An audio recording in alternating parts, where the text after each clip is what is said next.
दोस्तों नमस्कार। मेरा नाम सोपाल सिंह राठौड़ और मेरे YouTube चैनल पर आप सभी का हार्दिक स्वागत करता हूं।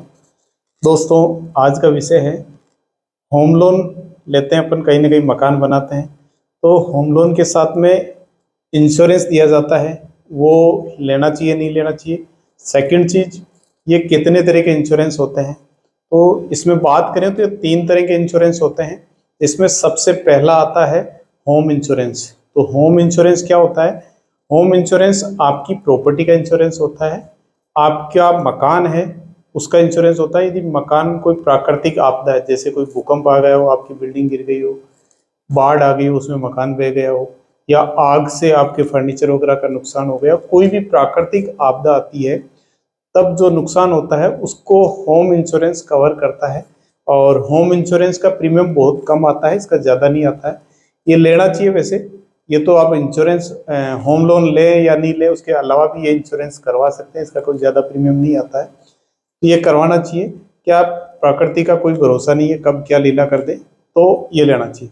सेकंड आता है, वो आता है होम लोन लेते हैं तो बैंक अपने को होम लोन जब देता है तो उसके साथ में होम लोन इंश्योरेंस, उसको होम लोन प्रोटेक्टर बोल सकते हैं, या अपना जो होम लोन का अमाउंट है उसको प्रोटेक्ट करने के लिए, या किसी कारणवश आपकी मृत्यु हो जाती है या कोई अनहोनी हो जाती है तो उसके लिए बैंक को पैसा कहाँ से आएगा, तो उसके लिए बैंक होम लोन इंश्योरेंस करता है या प्रोटेक्टर प्लान देता है। अब उसमें क्या होता है कि कई बार बैंक क्या करता है, वो बोलता है ये कंपलसरी है। ये कंपलसरी नहीं है, आरबीआई की गाइडलाइन के अंदर कहीं नहीं है। लोग कई बार बैंक के जो एग्जीक्यूटिव होते हैं वो आपको ये बोल सकते हैं कि ये कंपलसरी है आरबीआई की गाइडलाइन पे। आरबीआई की गाइडलाइन ये कहती है कि बैंक को, कस्टमर को, ग्राहक को होम लोन का इंश्योरेंस करवाना चाहिए। ये चीज़ उसके फायदे बताने चाहिए, इसके लिए बताता है, लेकिन ये नहीं कहता है कि आपको लेना कंपलसरी है। अब बैंक क्यों देता है?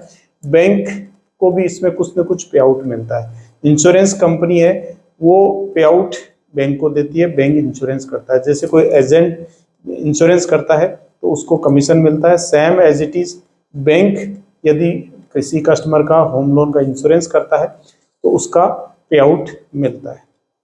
अब तीसरा जो चीज आ गया वो आता है टर्म प्लान।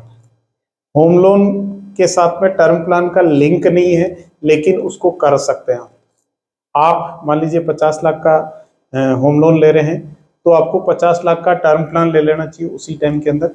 टर्म प्लान में क्या होता है, प्रीमियम कम रहता है लेकिन उसमें कवर पूरा 50 लाख का रहेगा हमेशा के लिए। होम लोन इंश्योरेंस में क्या होता है, जैसे जैसे आपका लोन कम होता है वैसे वैसे इंश्योरेंस वैल्यू आपकी कम हो जाती है, और कई प्लान होते हैं जिसके अंदर पूरा मिलता है।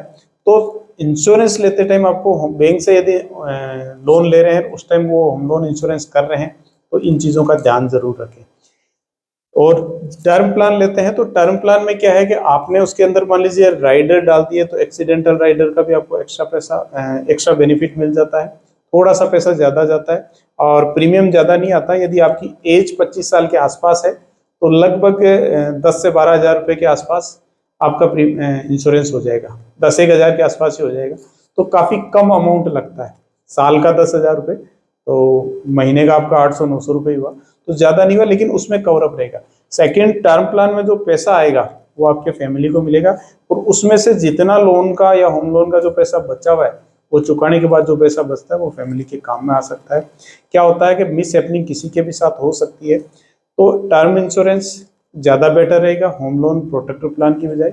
और आपको यदि होम लोन प्रोटेक्टर ही लेना, मान लीजिए लोन अमाउंट कम है, तो उसके अंदर आप सारी चीजें देख ले। कई बार क्या होता है कि उसमें लोन आपने 20 साल का लिया और टर्म प्रोटेक्टर भी 20 साल का करवा लिया, आपने क्या करा कि 5 साल या 6 साल में उस लोन को पूरा चुका दिया, तो उसका पैसा वापस नहीं मिलता है।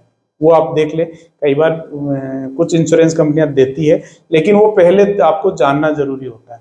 यदि आपसे पूरा पैसा एक साथ ले लिया है तो आने के चांसेस कम रहते हैं, नहीं लिया है तो आने के चांसेस रहते हैं, तो ये ध्यान जरूर रखें। इसके अलावा टैक्स बेनिफिट है, जो टर्म प्लान में आपको टैक्स बेनिफिट मिल जाता है इनकम टैक्स में। होम लोन के अंदर जो आप प्रोटेक्टर प्लान लेते हैं उसमें आपको ये बेनिफिट नहीं मिलता है, तो ये ध्यान जरूर रखें। और मेरा सजेशन रहेगा कि इंश्योरेंस जरूर ले होम लोन के साथ में, चाहे टर्म प्लान ले चाहे होम लोन इंश्योरेंस ले। दोनों में से जरूरी होता है। क्या होता है कि जब मिस हैपनिंग होती है तो पीछे वाली फैमिली को बहुत सारी प्रॉब्लम्स हो सकती है, फाइनेंशियली दिक्कत हो सकती है, घर जो छत उनके घर होती है सिर पे वो जा सकती है। बैंक क्या करता है, या तो प्रॉपर्टी कुर्क करता है या बैंक उसको नीलाम करता है या ले लेता है। अब पैसे कहाँ से व्यवस्था करें, पीछे फैमिली में मान लीजिए कमाने वाला चला जाता है दुनिया से, तो ये प्रॉब्लम हो सकती है। तो इस तरह से आप ध्यान जरूर रखें। होम लोन प्रोटेक्टर प्लान की बजाय टर्म प्लान ज़्यादा बेटर रहेगा, और वो भी आप देख के ले। ऐसा नहीं कि एक ही बैंक का ले, 2-3 बैंकों में आप ट्राई करें, उसके बाद में ले। होम लोन लेने से पहले ये चीज़ें आप प्लान कर सकते हैं, उसके पहले आप ले सकते हैं। तो इस तरह से आप ध्यान रखें इन चीज़ों का। और दोस्तों वीडियो को शेयर करें, लाइक करें, क्योंकि लाइक करने से मेरा मोटिवेशन बढ़ता है और आप लोगों का प्यार हमेशा मेरे साथ है और रहेगा। दोस्तों ज़्यादा से ज़्यादा लोगों को शेयर करें, सब्सक्राइब करें, और हमेशा की तरह आप स्वस्थ रहें, व्यस्त रहें और हमेशा आप मस्त रहें।